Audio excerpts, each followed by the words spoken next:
Consagración a María, día 7.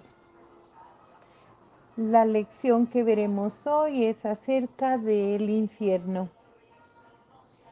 Dos frailes descalzos a las 6 de la mañana en pleno invierno y nevando copiosamente salían de una iglesia en París. Habían pasado la noche en adoración, una vigilia ante el Santísimo Sacramento, descalzos en pleno invierno, nevando, y he aquí que en aquel mismo momento de un cabaret situado en la acera de enfrente salían dos muchachos que habían pasado allí una noche de crápula y de lujuria.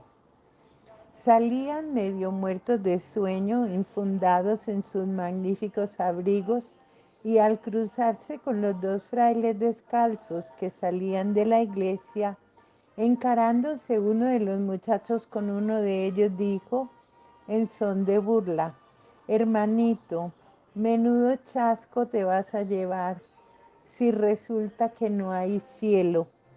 Y el fraile, que tenía una gran habilidad mental, le contestó al punto: pero qué terrible chasco te vas a llevar tú si resulta que sí hay infierno. Debemos decir que en cuanto al tema del infierno en la iglesia hemos pasado de un extremo a otro, de hablar excesivamente de él hasta pensar en un Dios terrible, castigador y vengativo, hasta negarlo totalmente, pensando que Dios es muy misericordioso, es alcahueta e indiferente ante la injusticia. Eso es lo que se piensa hoy.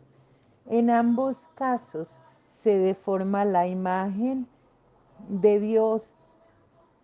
Él es infinitamente misericordioso, a la vez que es infinitamente justo. Por ello trataremos de profundizar un tema para entenderlo como es en realidad. La definición de infierno es un estado de autoexclusión, no un defecto de la misericordia de Dios. Morir en pecado mortal sin estar arrepentido ni acoger el amor misericordioso de Dios significa permanecer separados de Él para siempre por nuestra propia y libre elección. Este estado de autoexclusión definitiva de la comunión con Dios y con los bienaventurados es lo que se designa con la palabra infierno. El infierno es la suma de todos los males sin mezcla de bien alguno, pues significa la pérdida y privación total de Dios y por tanto de todo lo bueno, lo bello y lo verdadero. Las imágenes con las que la Sagrada Escritura nos representa el infierno deben interpretarse correctamente. Ellas nos expresan la completa frustración y vaciedad de una vida sin Dios. El infierno, más que un lugar, indica la vida sin Dios. El infierno, más que poderse más que también un lugar, indica la situación en que llega a encontrarse quien libre y definitivamente se aleja de Dios, del manantial de vida y de alegría.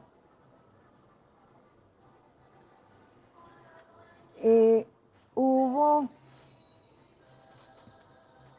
una mala interpretación cuando su santidad, el santo San Juan Pablo II,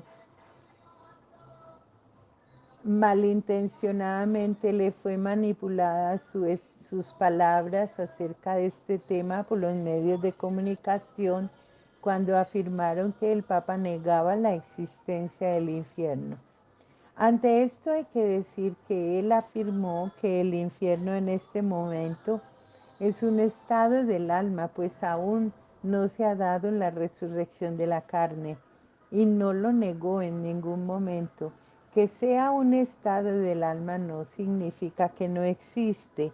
Los dolores espirituales del alma son más profundos e intensos que los dolores físicos. Es así como duele más la muerte de un hijo que un golpe o una fractura. Una depresión aguda no se localiza en ningún órgano del cuerpo, pero es una agonía espiritual y es un dolor y un sufrimiento real. Los dolores del alma son más intensos y fulminantes, y no porque no los localicemos en algún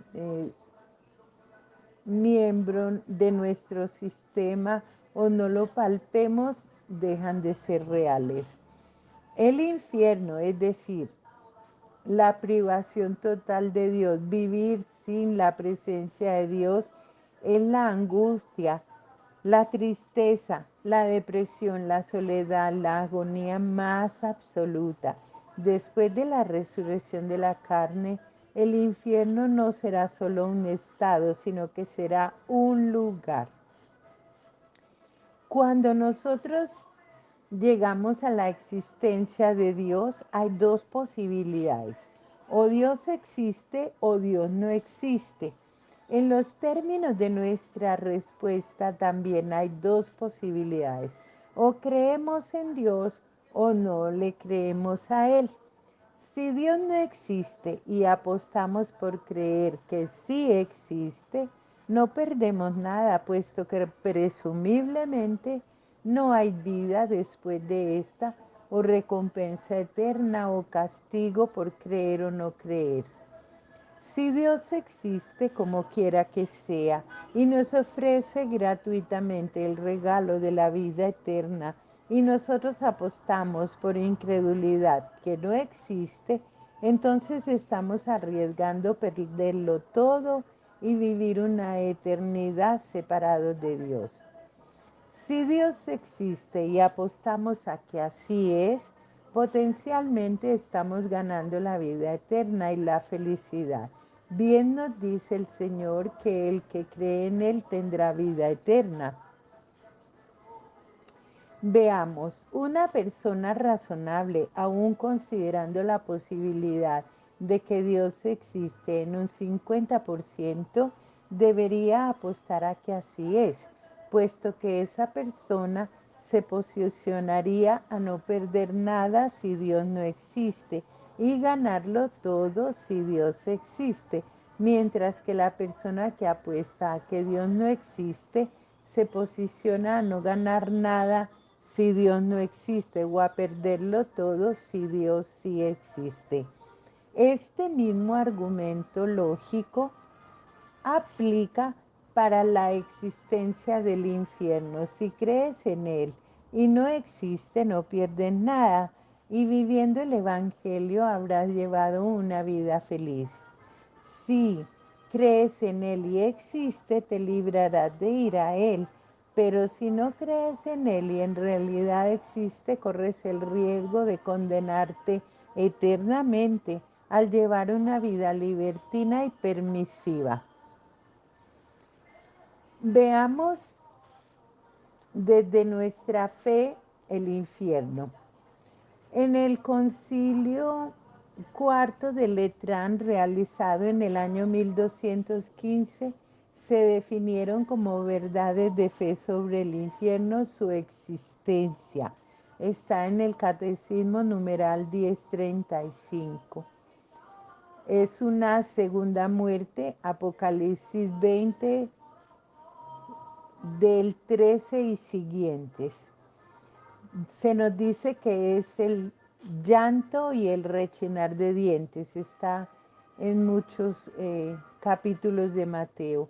Su eternidad, o sea, que es por los siglos de los siglos, que es la gehenna, el fuego que no se apaga.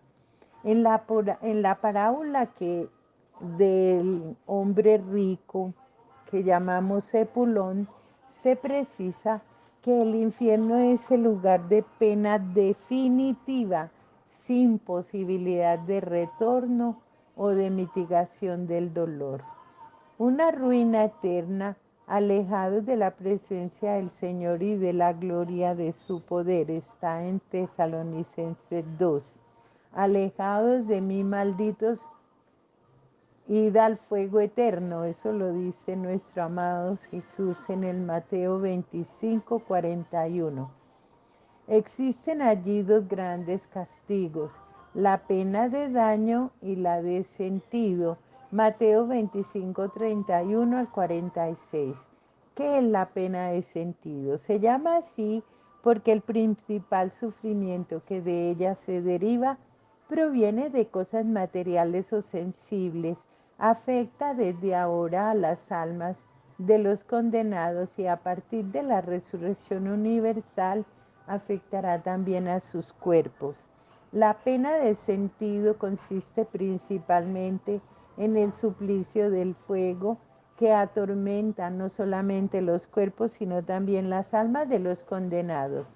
Además de esto, en virtud de la degradación indecible del estado perpetuo de odio, de los suplicios horribles de quienes allí se encuentran, es decir, los demonios y los demás condenados, su compañía continua es eterna, será por sí misma una tortura espantosa. Los sentidos internos estarán sujetos a imaginaciones y recuerdos más o menos torturantes, y los externos estarán privados de todo cuanto les pudiese agradar y proporcionar placer. No hay nada de luz, de armonías, de suaves olores, de sensaciones agradables o de reposo corporal. En un libro maravilloso como es La imitación de Cristo, describe esta pena del infierno de la siguiente manera. En lo mismo que más peca el hombre, será más gravemente castigado. Allí los perezosos serán punzados con aguijones ardientes, y los hambrientos o golosos serán atormentados con gravísima hambre y sed. Allí los lujuriosos y amadores de los deleites serán rociados con hediondo azufre, y los envidiosos aullarán de dolor como rabiosos perros. No hay vicio que no tenga su propio tormento. Allí los soberbios estarán llenos de confusión, y los avarientos serán oprimidos con miserable necesidad. También será más grave pasar una hora de pena que aquí 100 años de penitencia amarga. Allí no hay sosiego, no hay consolación para los condenados, mas aquí cesan algunas veces los trabajos y se goza del consuelo de los amigos. Ten ahora cuidado y dolor de tus pecados, para que en el día del juicio estés seguro con los bienaventurados y el Señor te diga: ven a mi derecha. Todas las facultades tendrán en el infierno su castigo, especialmente si el castigo de los sentidos, porque será el fuego, y el del entendimiento y la voluntad es la pena de daño. El castigo de la memoria es el remordimiento constante y doloroso, y el de la imaginación es la desesperación. El remordimiento como pena de la memoria le recordará al condenado los muchos medios de salvación que tuvo durante su vida en la tierra, el desprecio que hizo de ellos y cómo vino a condenarse solo por su culpa, sin poder ahora mismo arrepentirse. La desesperación como pena de la imaginación le recordará constantemente que sus tormentos durarán no 1 año, 1000 años, ni millones de años, sino por toda la eternidad. La pena de daño, según el magisterio de la Iglesia desde sus inicios y también por unanimidad los padres de la Iglesia, ha sido claro en enseñar que la pena principal del infierno consiste en la separación eterna de Dios, en quien únicamente puede tener el hombre la vida y la felicidad para las que ha sido creado y las que aspira. Respecto de esta pena del infierno, ha dicho San Agustín: perecer para el reino de Dios, expatriarse de la ciudad de Dios, enajenarse de la vida de Dios, carecer de la inmensa dulzura de Dios, es una pena tan grande que no puede haber tormento alguno entre los conocidos que se le pueda comparar. Coinciden con esta dolorosa descripción las palabras de San Juan Crisóstomo, quien dice: el haber perdido bienes tan grandes produce en el condenado tal dolor, aflicción y angustia, que aunque no hubiera ningún otro suplicio destinado a los pecadores, él solo podría producir en el alma mayor dolor y perturbación que todos los demás tormentos del infierno. Definitivamente el infierno es el lugar de dolor y de tormento eterno, donde el hombre habrá perdido el sumo bien para el que fue creado, que es Dios. Esto significa para el hombre que allí va a parar la frustración total de su existencia. Los condenados sufren, pues, como una especie de desgarramiento del alma misma, atraída en diversos sentidos, a la vez por fuerzas opuestas e igualmente poderosas. Es como un descuartizamiento espiritual, tortura mucho más espantosa que la que experimentan si su cuerpo fuera despellejado vivo o cortado en pedacitos, porque en la medida en que las facultades del alma son superiores a las del cuerpo, en esa misma proporción es más doloroso el desgarramiento profundo por el cual el alma es separada de sí misma al estar separada de Dios, que debería ser el alma de su alma y la vida de su vida. ¿Quiénes van? A Él van los que mueren en pecado mortal. Las almas de los que mueren en estado de pecado mortal descienden a los infiernos inmediatamente después de la muerte y allí sufren las penas del infierno. Dios quiere la salvación para todos. Nadie está predestinado a la condenación eterna. Dios quiere que todos los hombres se salven. Lo encontramos en muchas partes de la Biblia. Para eso fuimos creados. Dios nunca pensó en dos caminos, la condenación o la salvación. Solo pensó en la salvación. No tenía otra opción. El infierno es simplemente la negación, la no aceptación. El cielo y el infierno no son equiparables. Dios no predestinó a nadie al infierno. Para que eso suceda es necesario un rechazo, una aversión voluntaria a Dios, o sea, el pecado mortal, y persistir en él hasta el final. En la liturgia eucarística, en las plegarias diarias de los fieles, la Iglesia implora la misericordia de Dios, que quiere que nadie perezca, sino que todos lleguen a la conversión. Renunciar debemos definitivamente y desde ya a todo estado de vida que implique pecado mortal constante o habitual. Como decía Santo Domingo Sabio, morir antes que pecar, porque pecando se corre el riesgo de la muerte eterna, de morir eternamente, la condenación. Ave María Purísima, sin pecado concebida, Madre Santísima.